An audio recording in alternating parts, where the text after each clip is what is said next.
There's something about saying I'm sorry that should lead the person you're apologizing to, have some sort of sense of forgiveness. But how far does the I'm sorry go? How deep is this forgiveness? Is it true that forgiveness is almost equal to forgetting what's happened? We're going to find out more about that today. On relationships, we learn today about types of forgiveness. Dr. Seun Olabode is here with us. She is an author, she's a founder and lead counselor of the Relationship and Marriage Academy. Now, this is a platform that offers pragmatic approaches to help individuals heal, help them thrive, help them forge lasting marriages. And it's a pleasure having you in the building today. Good morning, Mom. It's a pleasure being here. Dr. Seun, who is forgiveness for? Forgiveness is actually for everyone. Okay. Because we need to forgive ourselves at certain points in life, and we need to forgive others. Forgiving others, well, I'm also going to touch on forgiving myself, like forgiving ourselves as well. So when I say who is it for, I'm just so concerned about the fact that sometimes it's hard to see people who fully forgive. But now let's touch on the types of forgiveness. What exactly are they? So, there are three basic types of forgiveness. Okay. The forgiveness that ends in total separation. The forgiveness that ends in the person relating to the other person from an arm's length. And the forgiveness that ends in total restoration of the person back to who they used to be to you before the offense occurred. Now, the issue is, I know you work with loads of people. They come to your office, you have conversations with them. Which is the first level of this forgiveness? I feel like there are levels to forgive, not just types. I feel like it's a build-up. Yeah. So let's talk about the first one. So actually, the kind of forgiveness you give is dependent on certain factors. Okay. One being the attitude of the offender. Is the offender owning up? Is the offender in denial?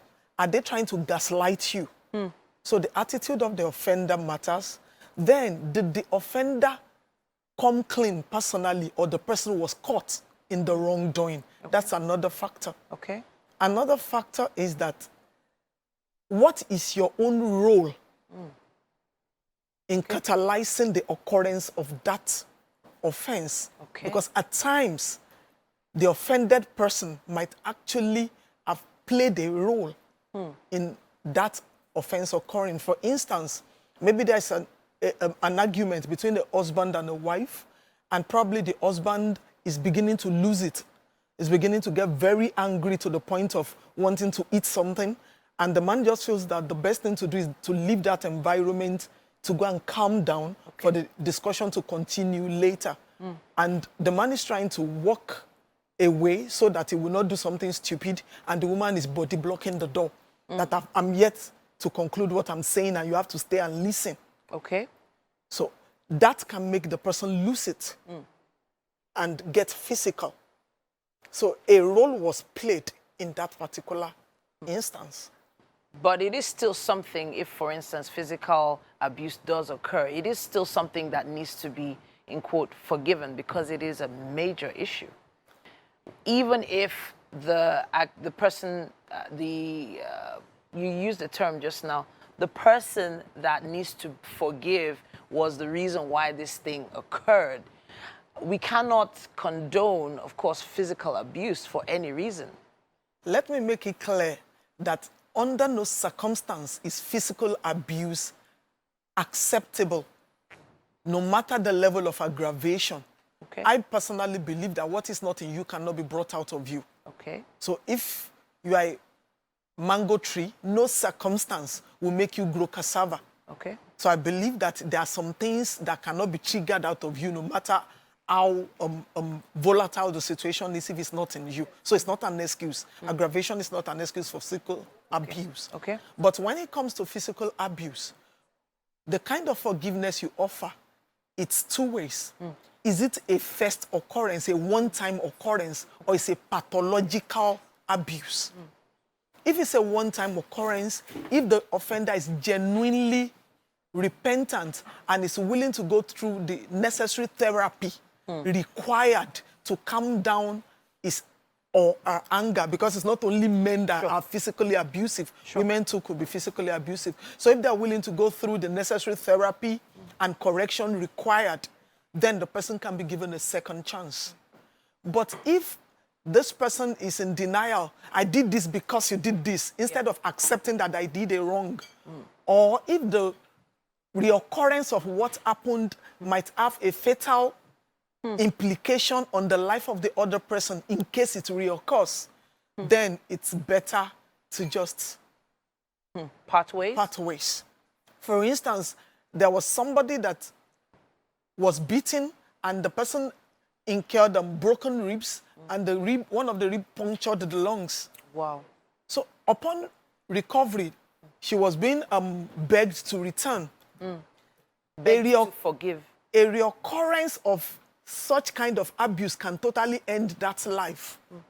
So as much as the person will be encouraged to forgive because she has to heal and move on with her life, because it's a pathological occurrence, that one was the most severe of the abuses. That wasn't the first time. I would not advise that person to go back. So I want us to wrap up as quickly as possible with this.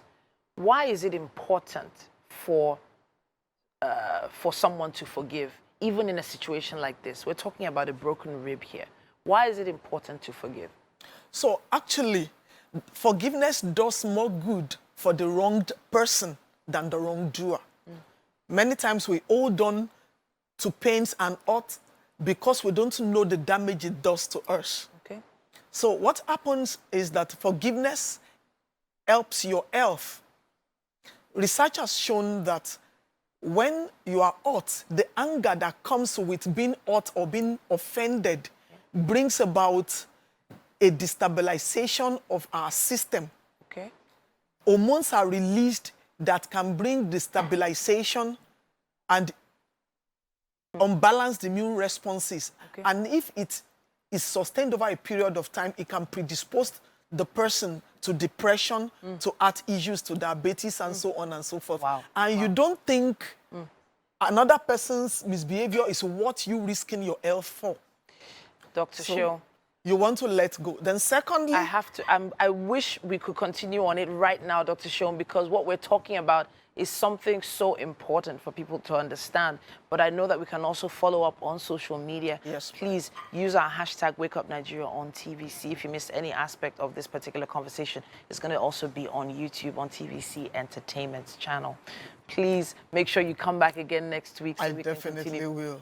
Dr. Seun here, Dr. Seun Olawode here, talking about forgiveness, different types of forgiveness. Yeah.